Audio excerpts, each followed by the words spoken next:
Cara doesn't have faith in anyone. A second ago. I have faith in. She doesn't trust people in general. Yes, I do. She's a bad person. What? What? Did you say that? That's so upfront. Holy It's not true. It's not true. I can prove it mathematically that she's a bad person. Oh, you try. Go. Do it. I'll do it when I'm sober. Hey. I'm Shane, and I'm gonna tell you why. That doesn't make sense. I'm gonna explain to you why Paper Mario is the best game ever made. And this is my 10th drink.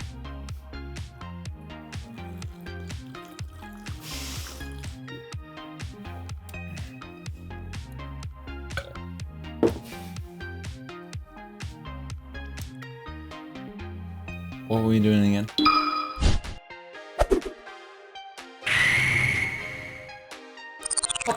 Papa, tell me about Paper Mario. Silence, children. Yes, Papa. You want to know my opinion on Paper Mario? World premiere. It's a good game. Were you expecting more than that? Sorry. Okay. This is the thing about Paper Mario, right? It's so good that they released it as Super Paper Mario, took the game out of it, and people still loved it.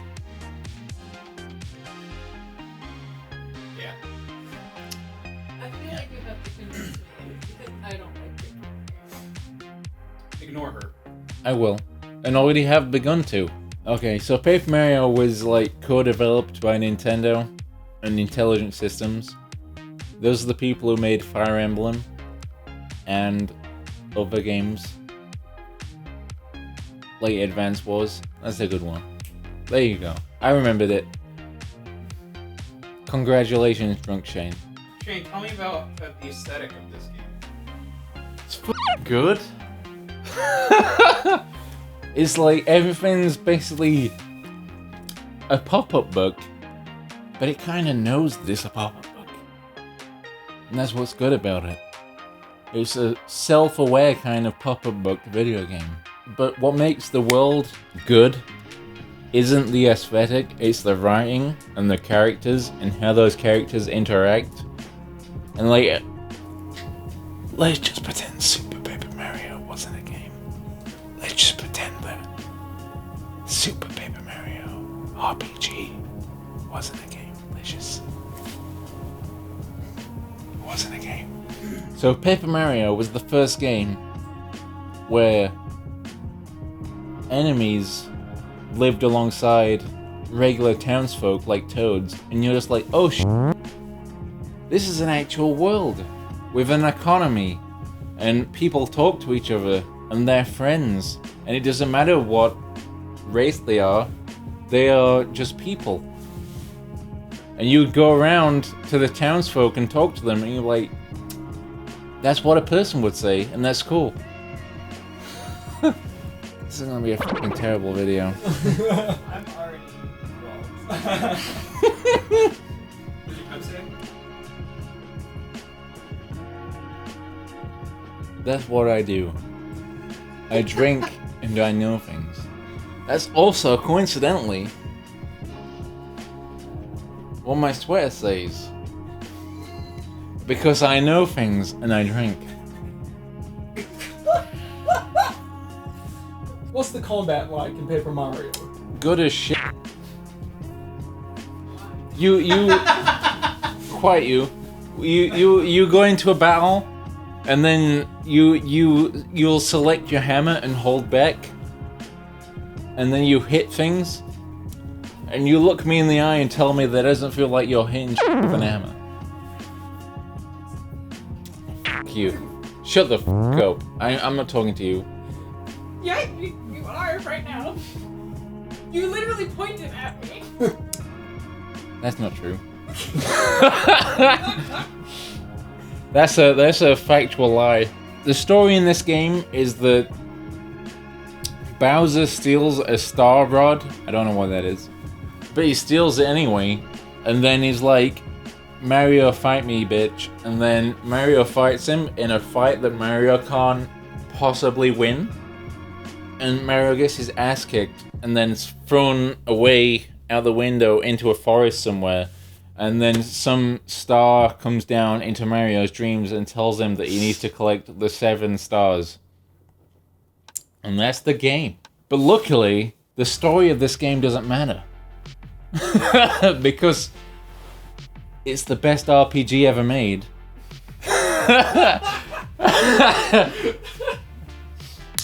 Peach is a boss-ass bitch. And she don't need no man. She takes the situation into her own hands for the first time ever in a Mario game. And she goes through, sneaks through Bowser's castle, sends notes to Mario so that he knows what's going on, and then she interrupts the final boss battle and is like, yo, here's some power, bitch. I'm gonna help you win. And she does. And you win. Unless you're Cara, because you're bad at games. If you prefer Super Mario RPG to Paper Mario, you're probably fucking weird. Just as a... I'm gonna put that out there. Paper Mario, I feel like came out in a time where Nintendo of America were kind of finding their feet in what they could do. Literally. Literarily. Not literally. Literarily. That's not a word. In the writing of the game. Yeah, professional game writer Cara. Professional game writer Cara Hillstock. Where does the writing come in that part of a game? Literature. I didn't say writing. I said literature. It's different. Those words mean different things. Okay. What do you think about the story?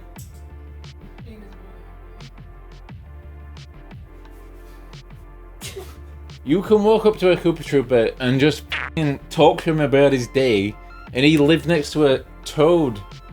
And it's just like, this is a living, breathing world where the creatures you assume are villains are just regular people. And that's amazing. Why did the later ones suck? Because they took the game out of him. Out of which ones? So, the Paper Mario games you should even consider playing are Paper Mario on the Nintendo 64 and Paper Mario the Thousand Year Door for the GameCube. The other ones are Super Paper Mario for the Wii, which they took the game out and was just like a C-tier platformer with a bog standard story that no one cares about. And then they made Paper Mario whatever on the 3DS that no one cares about, and then Paper Mario Color Splash on the Wii U that no one else cares about either. And both of those games were kind of RPGs, but not really. You just used items in battles, and then like, it's just like whatever. The story's not very good, the combat's not good, the world's not very good. They're barely even Paper Mario games. They're like skeletons of games. They're like threaded together vaguely by the Paper Mario moniker. What did the first ones have that the later ones don't? Everything. What does that mean? It means everything. So the battle system in Paper Mario, right? You can, first of all, you can jump on an enemy and get the first strike. So you move first and you attack them. And then you can like choose whatever you want to do. You can stomp on them, you can hammer them, you can do whatever. You can like switch to your party member and it's like a Koopa Trooper and you shell them. Or you can switch, or you can like ask your Goomba partner to like tattle on them and find out what their stats are. I forgot what his point was. Why would I jump or use a hammer? Like, what? Why would I choose one over the other? So, if you jump on an enemy that has spikes on it, that's not a good idea because they have spikes on them. That's gonna hurt your feet. Whereas if an enemy has spikes on them and you use a hammer, you're gonna whack them with that hammer real good, and they're gonna take more damage, and you're not gonna take any damage because you're whacking them with a hammer. You're not jumping on them. Should you just always use a hammer? Yeah. I'm just looking at my notes, and it literally says, "Party characters are cool, unlike later Paper Mario games that suck balls."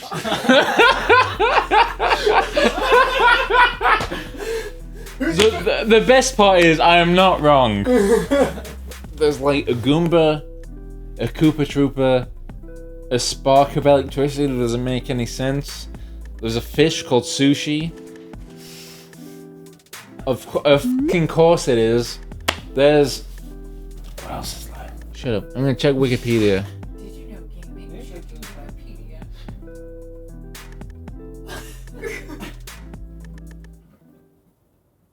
There's a paratrooper that used to deliver the post.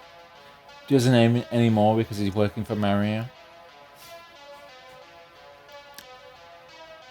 Why is 1,000-year door called 1,000-year door? Because there's a door that hasn't been opened for 1,000 years! Play the game! What? You didn't say that in the plot summary! Because we're not talking about the 1,000-year door, we're talking about Paper Mario on the N64! Okay, sorry, I didn't know that there was a difference. They're two different games!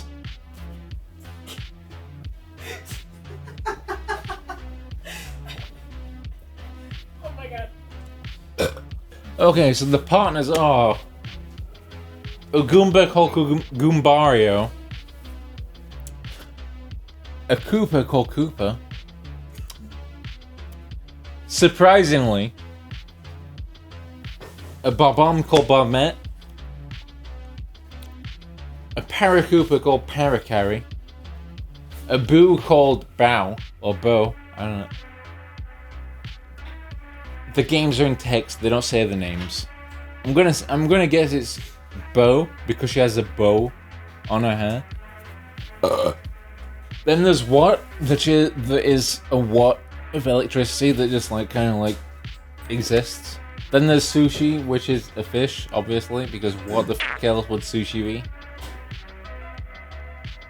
Is sushi. Then there's Lakista, which is obviously an entity that exists inside a cloud.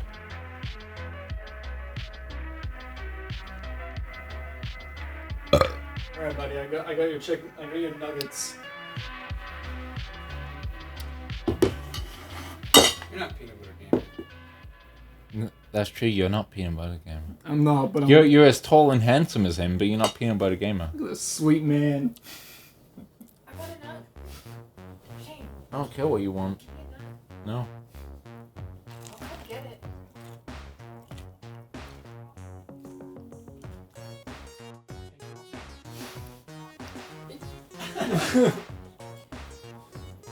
You're not, you can't like throw them. Like, I just want a nugget. Why is their leg so powerful? So the battle system for Paper Mario,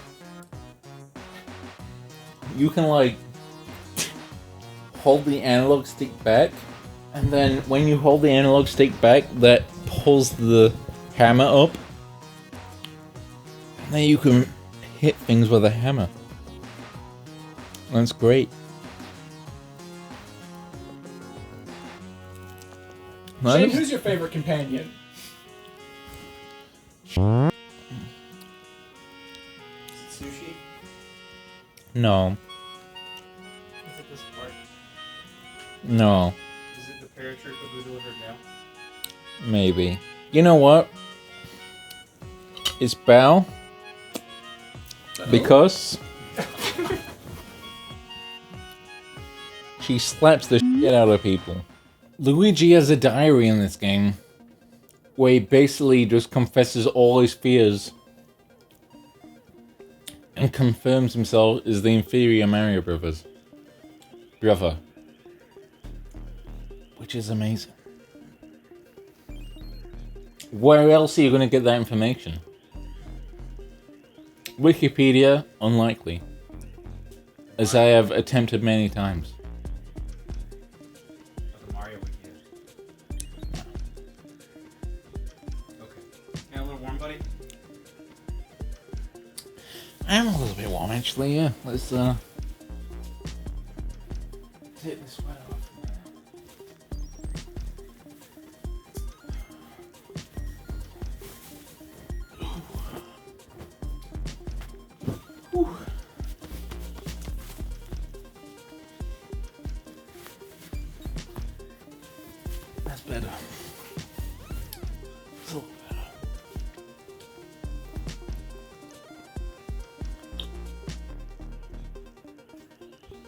What's to mention about the soundtrack? It's just fucking brilliant. If you don't know that Paper Mario's soundtrack is amazing, who are you? What is your existence? Why have you not listened to this game's soundtrack before? You don't need to play the game. Just go to like the fucking, just go to YouTube and type in Paper Mario OST and just listen to it. You owe yourself that shit. What's wrong with you? Just do it. The Paper Mario OST is the most legit shit there is. What's your favorite song? I don't know. What's one of the songs? The battle theme.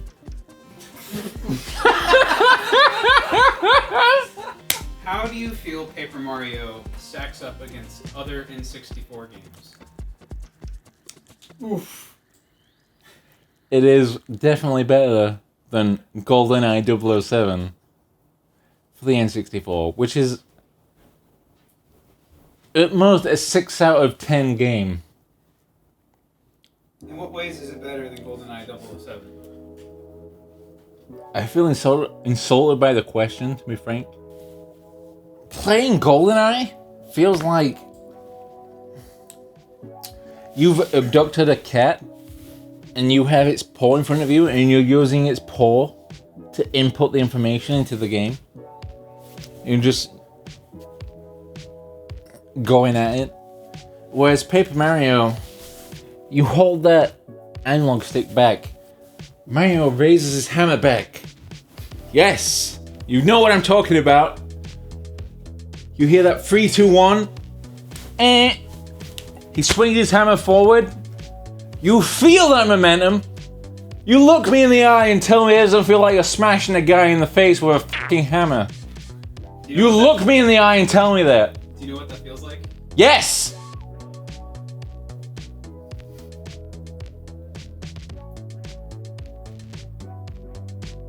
I believe you.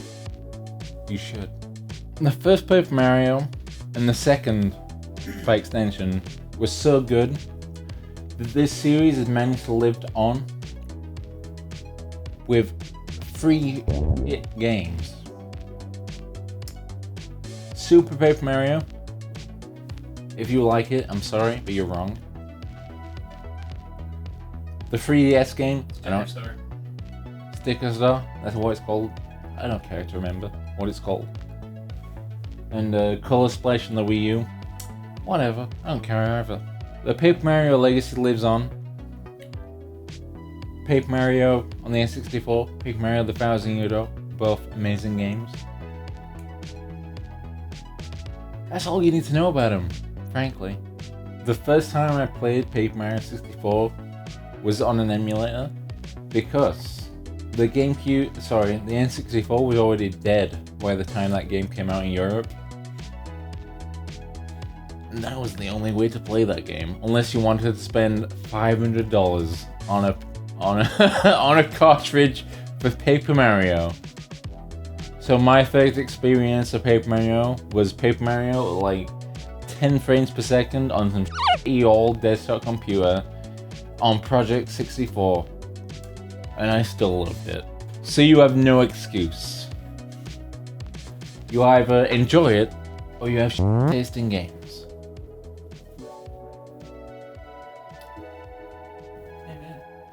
Amen.